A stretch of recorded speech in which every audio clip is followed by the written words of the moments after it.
Really excited to talk about what we have coming up here in the next few days as it relates to patriotism and pride in America. We're going to have a huge patriotic day in 48 hours from now. And then they've got a couple of these other groups that are like, hey, no King's Day, and just the woke mob doing their thing. But they have to realize that they lost the election by a landslide. They're in the minority. They are in the minority, yet they scream the loudest, and so they occupy the echo chamber of doubt or mystery for some people that might be unsure of really what's going on in our country. But you're exactly right. It is a minority. We're talking about protests of authoritarianism is what they're trying to say. No King's Day, right? And so you have these protests that are going to be happening all over the country in, contrast to what's going to be celebrated on the streets of Washington, D.C., and celebrating our Army, celebrating the establishment of these various companies of our military, June 14th, 1775. Then George Washington established as the commander-in-chief the very next day. So these are things that are part of our exceptional history. They should be celebrated. They should be enjoyed. It should be something that's looked on positively. A lot of the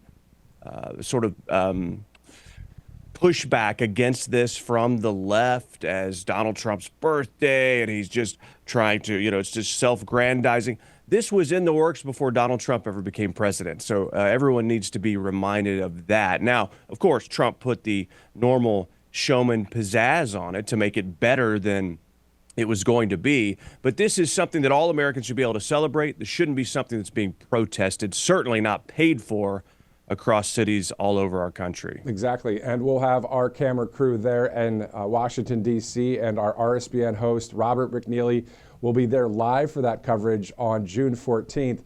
Let's talk about that a little bit more, Ike, when it comes to the fact that this woke mob that's out there, they don't like strength. And you can have strength and be on the right side of history. They like weakness and chaos and losing. That's just what it looks like. Yeah, they've somehow created this alternative reality where you're not allowed to uphold law and order. You're not allowed to have strength.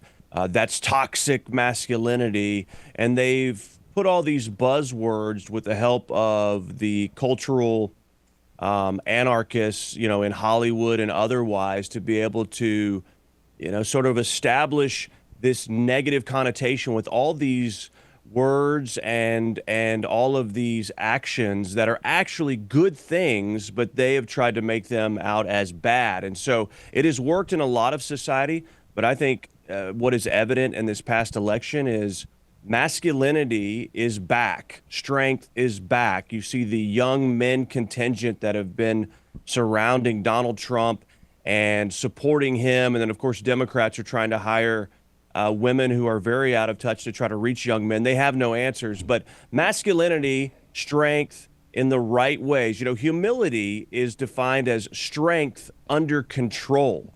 So strength is not bad. Strength is not the opposite of humility. When it's used the right way, it's a beautiful, beautiful thing.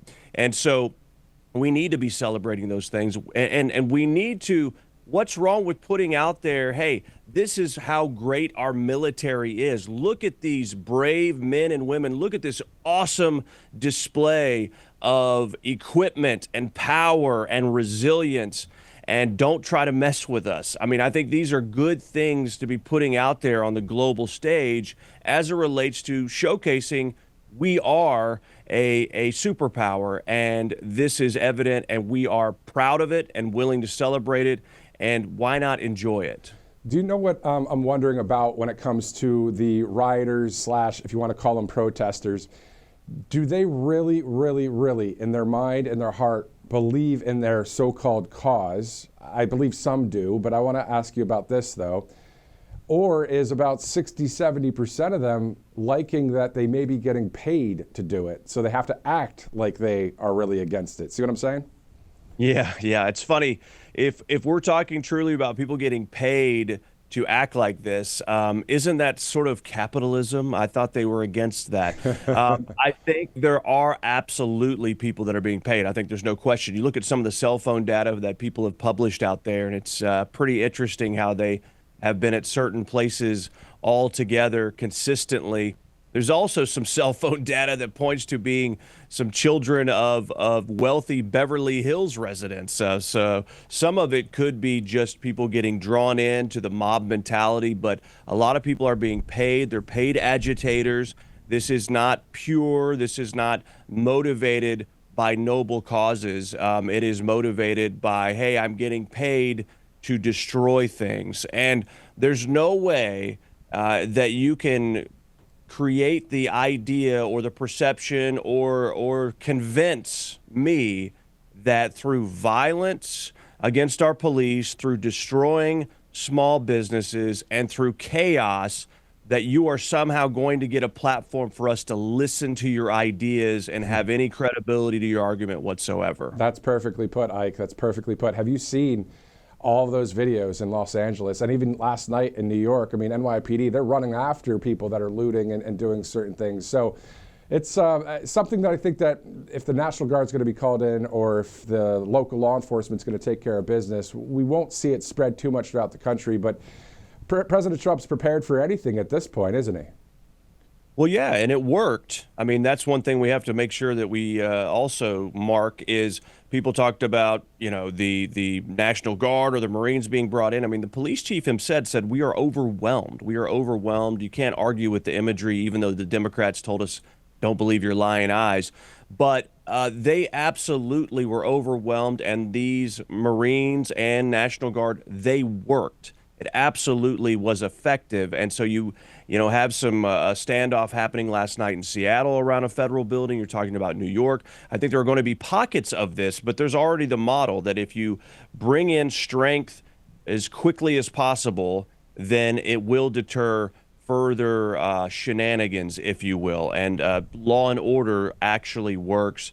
And that is absolutely evident in what we've seen so far. Exactly. So the mindset of the people that are out there that want to cause havoc or wreak havoc, they kind of think in the back of their mind, if I do this, the National Guard actually might be called here. So I think they're really thinking twice about that. Let's shift over to the big, beautiful bill. We know it's in the Senate right now.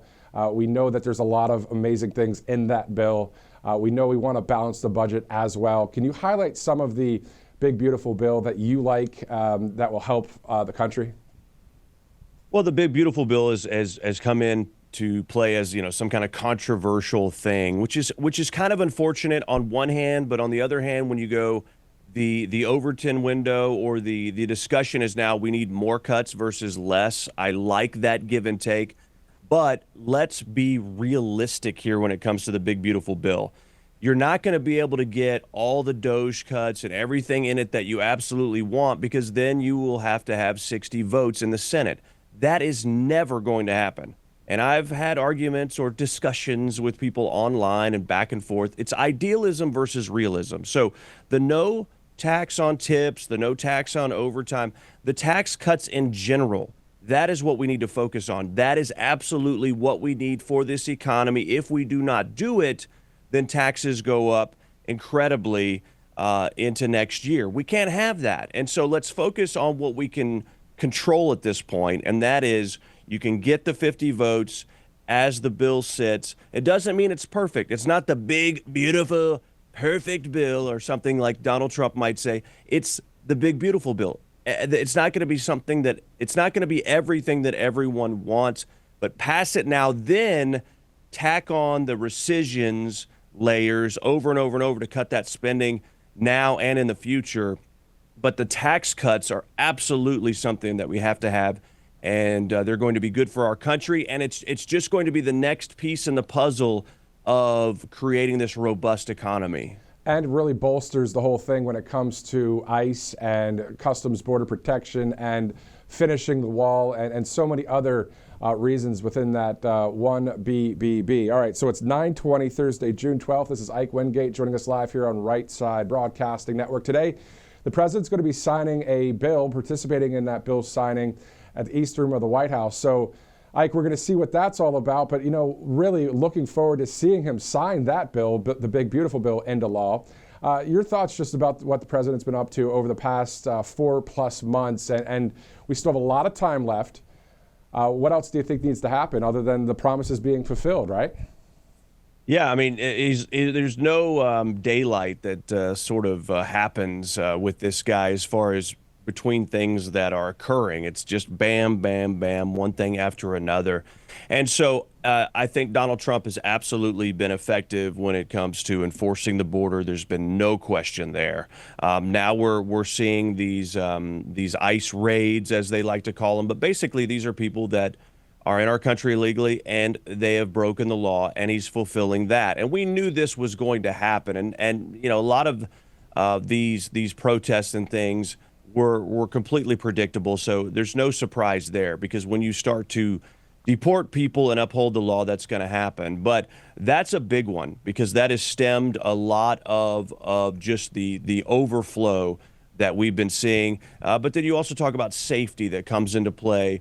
Now, that doesn't mean that every crime is being committed by an illegal immigrant, but you can certainly help by getting the violent folks out of here right away. And then you also talk about cracking down on other crimes. I mean, the Attorney General Pam Bondi, and then some of these district U.S. attorneys are cracking down. So you get law and order in there so people feel safe. And then you have the economic side with hopefully these tax cuts happening, the tariff conversation. I'm happy to hear that the conversation with China is coming to a head, because that needs to get worked out, because there are people sort of in a crunch right now that are sort of holding the line. That definitely needs to get worked out. But so you have those things with the economy, and if we could get these tax cuts and then some kind of rate cut, that is going to explode the economy, I think. And of course, that's not Donald Trump's fault or Donald Trump's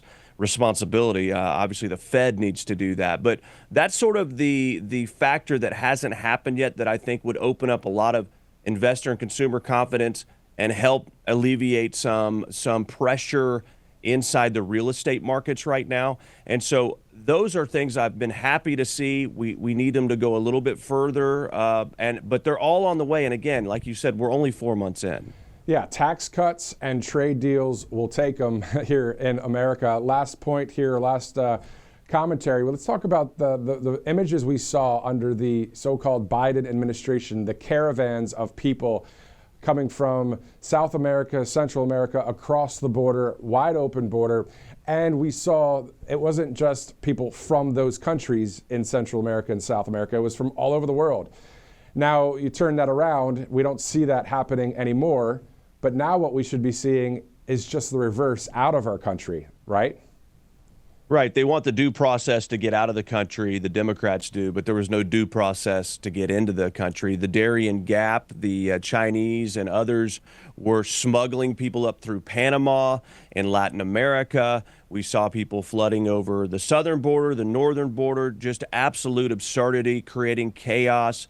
And, it's a long-term play, I believe. They're trying to get the census, which illegal immigrants are counted in the census. That changes the congressional makeup. It changes the electoral college as far as how many ways you can control the electorate. And then, of course, it is part of the globalist agenda.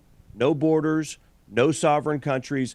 And so this isn't about humanitarian efforts. This isn't about, being kind and being nice. And I see a lot of people fall into that, even people who, are Christians or conservatives in some senses.